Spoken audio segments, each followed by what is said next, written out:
Are you on the edge of your seat? Because we're about to sound off with Kevin Williams. On today's latest trends in location-based entertainment. Brought to you by the LBX Collective. Your community to connect, engage, and inspire. Alrighty, everyone. Let's buckle up.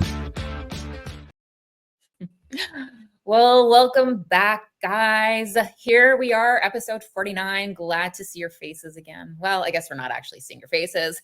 Glad you're here watching our faces, though. As always, today we're going to be diving into the latest trends in business and technology in the entertainment space. But before we get started, as always, Mr. Williams, what do you have for us? Ooh, well, is it time we fully move away from using cash? Ooh, I hope so. Yeah. Well, fundamentally, the cinema industry has moved away. They look down their nose at you if you turn up with the green stuff or the blue stuff, depending on which country you're in, or the orange stuff. The issues are that the cash creates vandalism and also staff problems. I'm not going to accuse our hardworking, poorly paid staff from trying to augment their wages by a little bit of skim, but that is the problem with cash. It does put that out there. And maybe we're at the point in our industry where we're charging quite a considerable amount of money for the entertainment experience, and we are now not dealing in ones and twosies, the majority of us, of course, that we should actually move to a pure electronic payment model for the transaction. And there are benefits to that. The biggest benefit is that you don't have to deal or carry cash. You don't have to break a 20. You don't have to do that. You say your facility is e-payment only. And if the people coming to your facility do not have credit cards or the capability of using mobile phone payments, then you'd better make a serious consideration if you're aiming for the right audience or not, because there is, analytics to show that if you're dealing in cash, then the 7-Eleven problem, so we say. That's it. If you like people wearing tights on their head and carrying weaponry, then maybe you like dealing in cash. Also, you can still deal in cash in small amounts to break certain individuals, or if there is a problem with an electronic transfer, but it means that your facility on the majority doesn't deal in cash. That is the proposal I'm making. The savings in handling, security, and vandalism would be noticeable. Yeah, I think all of those are the benefits. I think that in order to take maybe depending on your demographics, depending on your location, take a more egalitarian approach. I think as long as you have maybe a reverse ATM or something like that, where people can, basically turn in cash, and create that, turn that into a game card or some sort of Visa card or whatever on site, like those things exist. I think then I would be all in favor of, a cash-free or cashless environment. There are people who don't necessarily, carry weaponry that also primarily earn their living through cash. They get paid in cash, right? Of course. And those people want to spend money and want to, come to have their birthdays, everything else there. And so I think that as long as we had the ability to convert that, because I think all the other benefits of not having cash behind the counter and having people exchange cash and then having to take big bags of cash to the bank late at night when you're leaving I think all those things are good reasons to get rid of it. But just want to make sure we're still providing a good experience for those who may be unbanked. And I need to be very clear. I mean 99, not 100%. We're inclusive, not exclusive. I do not suggest that we have a big sign saying "Go away if you deal in cash." It is the majority of your business should be e-payment. I need to be very clear. Totally agree. I just think the catch with that is that you have to make it so easy for people to put money on cards. Then you cannot make it a 5-step process. Like No. the challenge I always had was like, if I had a bunch of kids running around, I was just going to give them each a $5 bill or a $10 bill to go get tokens to play the games. And this way now I have to go figure out how to split money and put it on my card with my Visa. I just make it easy for me to load cash onto those cards so that we're not losing that extra dollar from the parent putting on the cards. Or Remember, I was talking about the robots and the kiosks many sound offs ago, and I was saying that the kiosks and the robots are there not to replace people, but to focus people on the priority jobs. I would actually say that it would now be a human being's task to take the money from the customer and load it up onto their card for them as a service, because you are now focused on a cashless process. So you go, no, we still take cash. It's just that we will handle it personally for you. Yeah, that makes sense. Yeah. And also it allows you to spot if you're dealing in real money, because I noticed that a lot of these payment mech systems, no matter how sophisticated they are, still have problems with some of the new A-level counterfeit banknotes. And I know the 50s, the latest versions of the $50 is a particular problem, which we're not meant to be talking about. I'm sorry. Oh yeah, no worries. So funny. I have to say though, there's nothing better though when you open up an arcade and you've got cash machines taking cash in and you unload your first load of cash and you're just like, woo, look at all this money. It's amazing. It's such a feeling, right? Yeah, the smell of coinage. One of the first jobs that I ever had in the amusement sector was emptying. I worked as an evaluator for an arcade, but also I got involved with the process and, picking up the bucket out of the back of the machine and actually skimming, i.e. the bucket was too full. So you had to skim it over for the coin machine to actually be able to count it effectively. It is a unique feeling. You feel that you should be popping down to the local bar and emptying the bucket. Yeah, for Love sure. it. Love it. Awesome. Well, before we hop into the latest trends, we are going to hear a quick word from Intercard. Intercard is the only cashless system designed, developed, and manufactured all under one roof. They introduced cashless technology to the amusement industry and have been leading the way for over 30 years. Cashless systems from Intercard increase customer spending, guest satisfaction, and boost revenues by up to 30%. Intercard is so proud to be serving the amusement industry, and if you aren't already part of their global family of customers, they hope you will become one soon. All right, what do we got? What do we got today, Kevin? 49. No comments. Anyway, the trends keep on coming, and we've got a very vibrant business. A lot of this is coming in because I like to call it the post-holiday boom. Some people call it the pre-IALPA boom, but we've got a lot of things happening. A lot of people are doubling down on their business models. We're also seeing the appearance of brand new technology. But one of the issues that we're also dealing with, and kind of segues into what our meme at the beginning was security.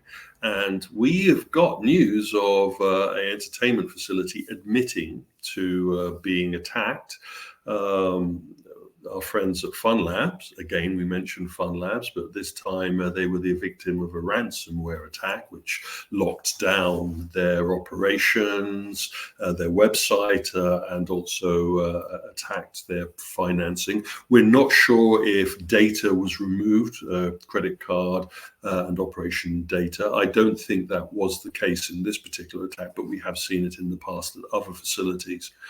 It just underlines my comment previously, but if you're going to go for 99% electronic payments, you better have 100% security if you're going to go through the process, the same way that you have a big, heavy safe if you're dealing in cash. One of the interesting things here was that Fun Labs was quick to hold their hands up and get the message out. I'm led to believe that they weren't the only location-based entertainment chain that was attacked by this denial of service as well as ransomware attack. And just a word of advice to all of our operators out there, make sure your system's up to speed if this is something that we are going to be looking forward to. One of those scenarios that we see during harder times in the industry is that we get attacked quite a lot by, so we say, online malware. Any comments, guys? Yeah, I guess, do you know what? I'm just thinking about my experiences, and we were attacked. I mean, this was many years ago, but my site got attacked and got redirected to a not so nice site for quite a period of time. So I think it is something that needs to be monitored, and we need to stay on top of and make sure that, we're keeping our customers safe and all of our information safe. Yeah, the Stinger report, about 3 times we've been sent to porn sites, and we've also been sent to spoof sites. So yes, we always have to be mindful of that, especially when you have a large circulation that we send an email out to. Brandon? Yeah, I mean, I think ransomware is one of my most frustrating attacks, just because they hold your systems hostage. So not only, it may not even necessarily be data that they have. I mean, in some cases, ransomware is data, but in some cases, they've just taken over your IT systems, and you literally can't deliver on whatever it is that you need to deliver to your customers. And so you have loss of business as a result. And they then hold your systems ransom until you either take them back over or you pay them some amount of money that they're looking for. And so, unfortunately, it's something that we do have to be aware of. And the bigger you get, the more visibility you have and the more likely you are to be attacked. Yeah. Also remember that you can get insurance for this kind of attack, though again, you have to weigh up.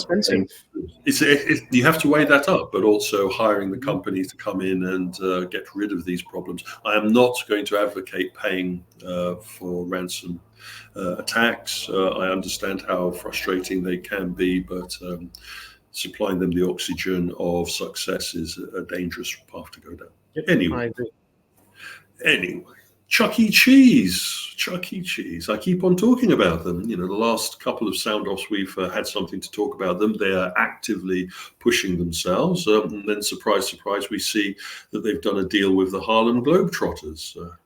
I remember the Harlem Globetrotters. I don't know how relevant they are to the modern audience out there, but part of the active entertainment aspects of the new look Chuck E. Cheese, away from the fatty pizzas and more to the active trampoline and climbing frame approach, and getting the Harlem Globetrotters and their various mascots and supporters on board seems to point to a new marketing brand positioning for CEC. And of course, we can see where this investment is going, with their $35 million investment that they've received to revamp their operations. It's clear that a lot of that will be going into marketing as well as into cleaning up their act, as it were. Just to be clear, it's $350 million. Oh, sorry. Yeah. So I do apologize. I misspoke. Yeah. I'm trying to skim some off the top so I can make use of it. The issue with all of this, of course, in rebranding themselves, not rebranding, revitalizing their brand, of course, is that they have to talk to the customer base, which is the parents and the guardians of the children that come to their facility. So again, a lot of the positioning that we're going to be seeing in the next couple of months will be aimed more at the adult side of the decision process than at the children. But it is interesting to watch. Well, but please. I was going to say, I hope they do something about that redemption model, because that is just no good. And they're not improved. Yeah, and the new version, I had a look at the new. Well, that is a picture of the new version, and it seems that their price station approach is Kmart. It just I can't quite work out why they dropped the ball on some of the most important stuff. I get the feeling that the CEC management that came in after the bankruptcy protection are still trying to find their ways. And, if any of them are watching this, just pick up the phone. We'll give you for free the basics of how you lay out a price center to avoid that very ugly approach. Mm-hmm. Yeah.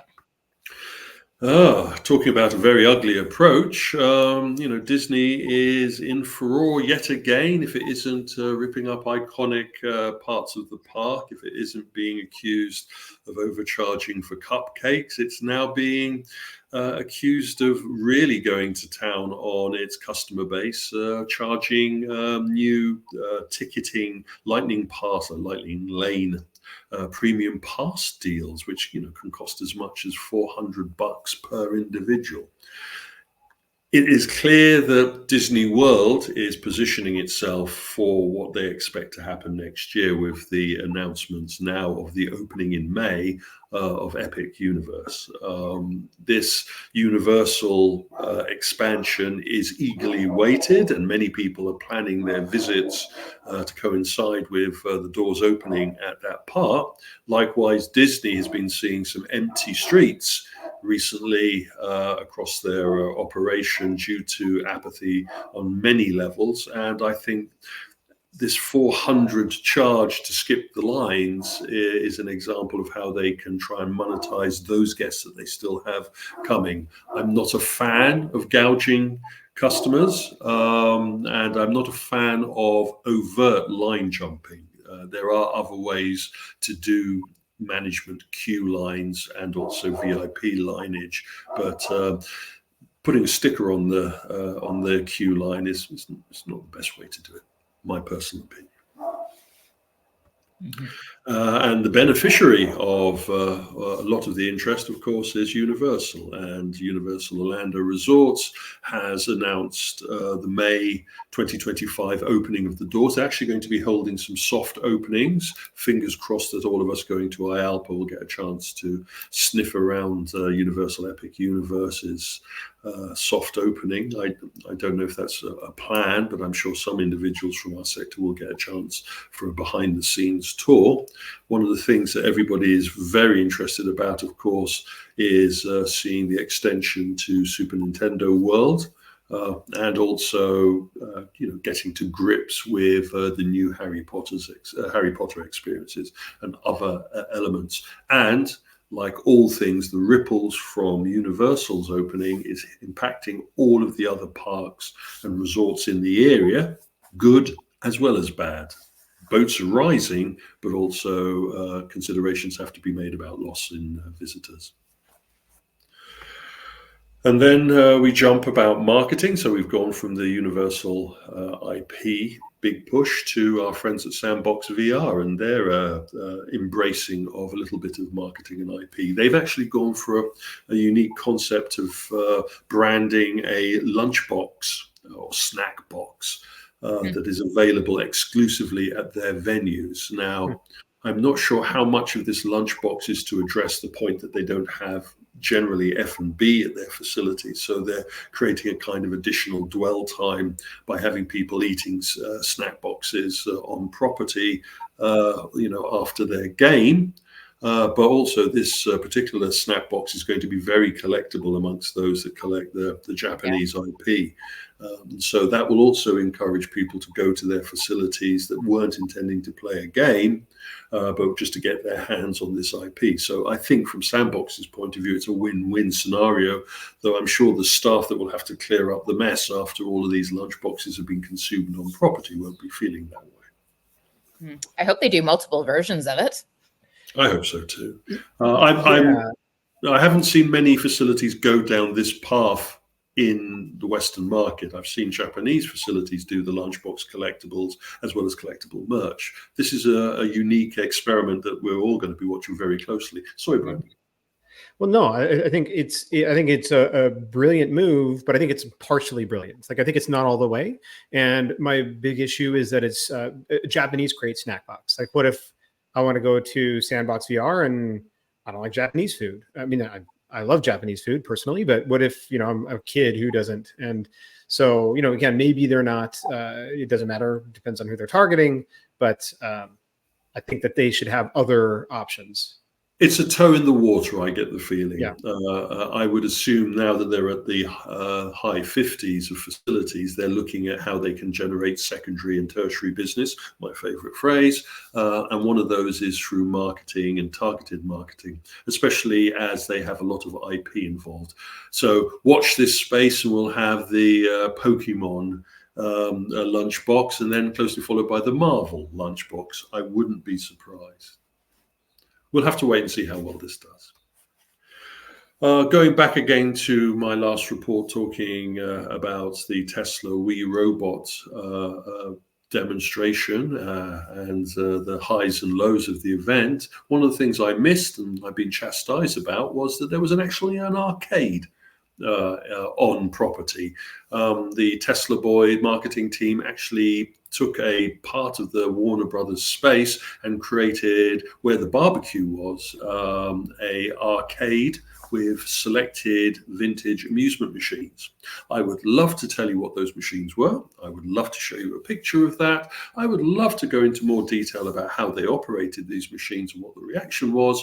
But everybody seems to have been focused on talking about the robots and the taxi, and no one took a picture of the arcade, though everybody said it was really good.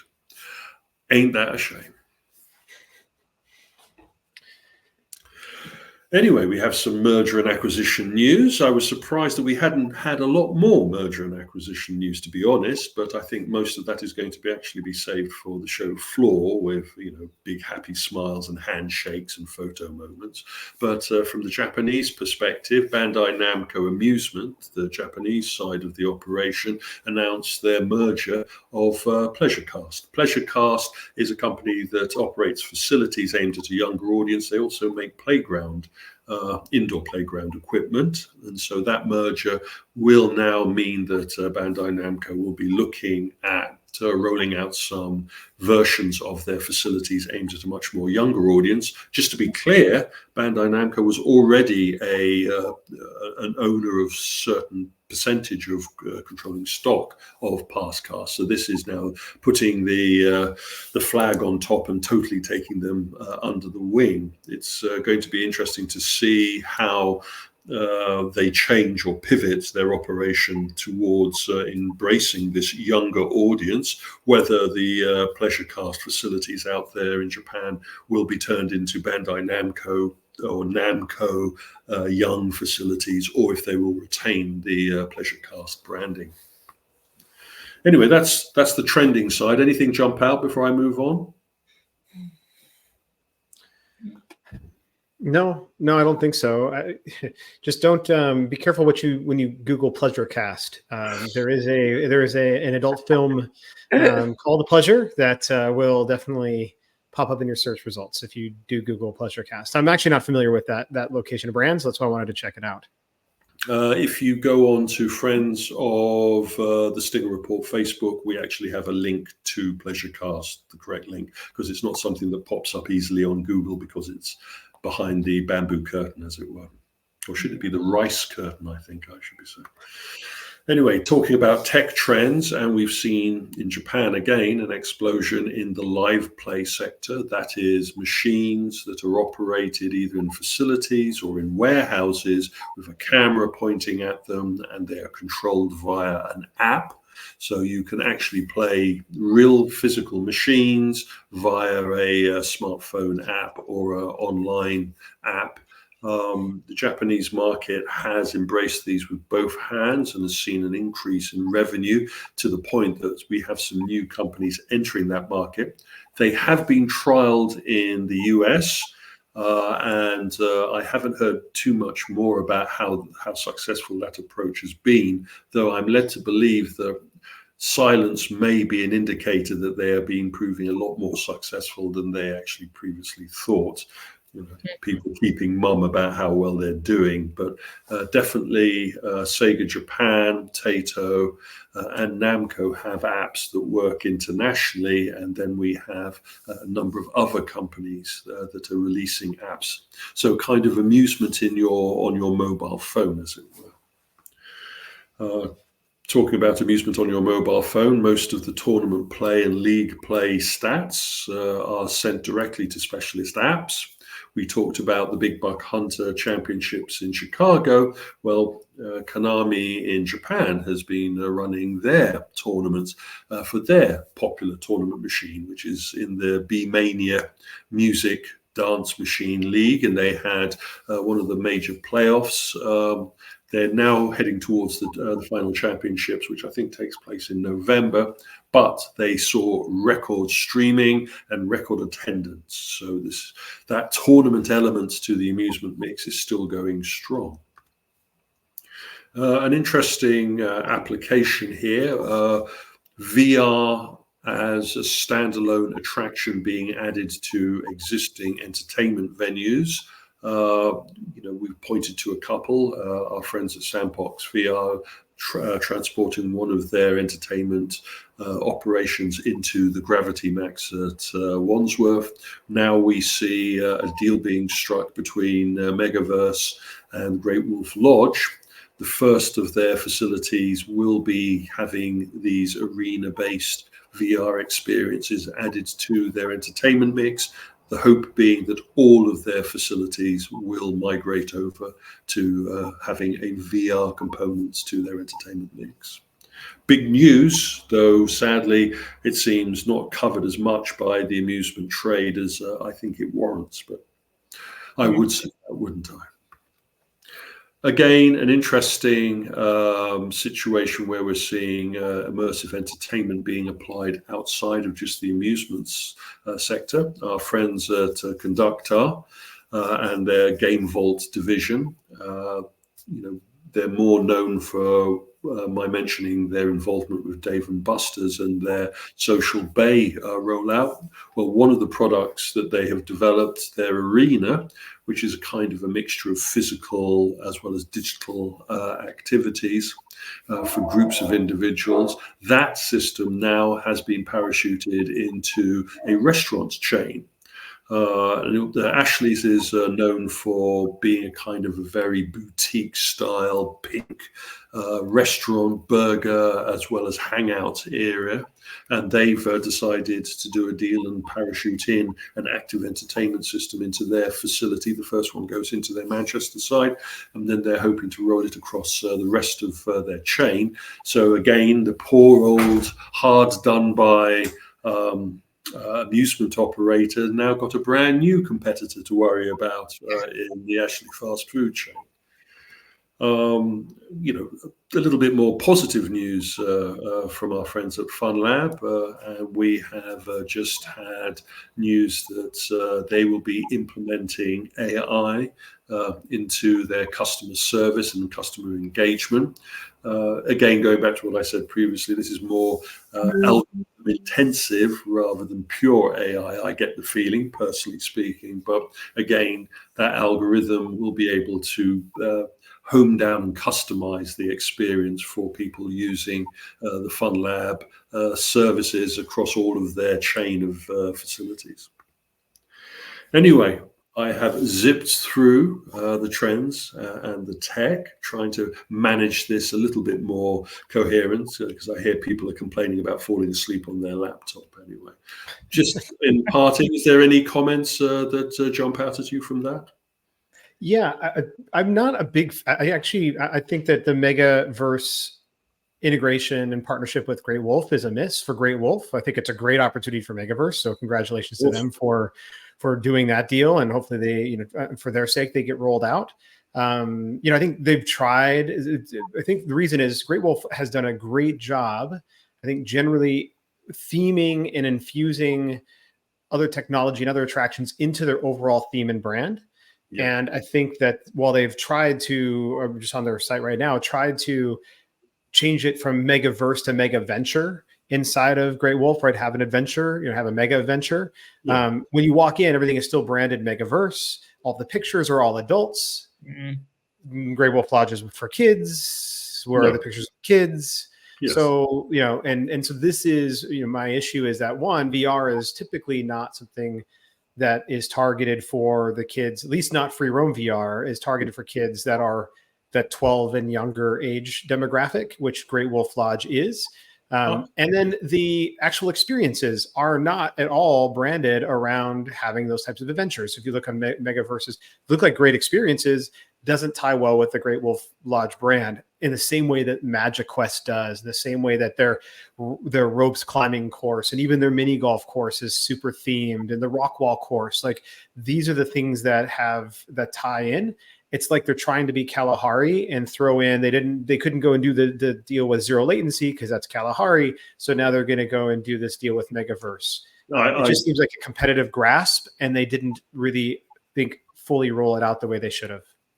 I 100% agree. I was biting my tongue by wishing our friends at Megaverse success in this sales deal, and I hope it rolls out for many of them, because it will then allow them to rebrand and restructure their offering to suit better the Great Wolf approach. There are VR free roaming systems out there aimed at a younger audience. We can point to Spree Interactive as an example of that. Why Megaverse was selected, we leave that up to our friends at Great Wolf Lodge, though, as you said, it does seem to have been a panic buy, maybe, in the face of competition.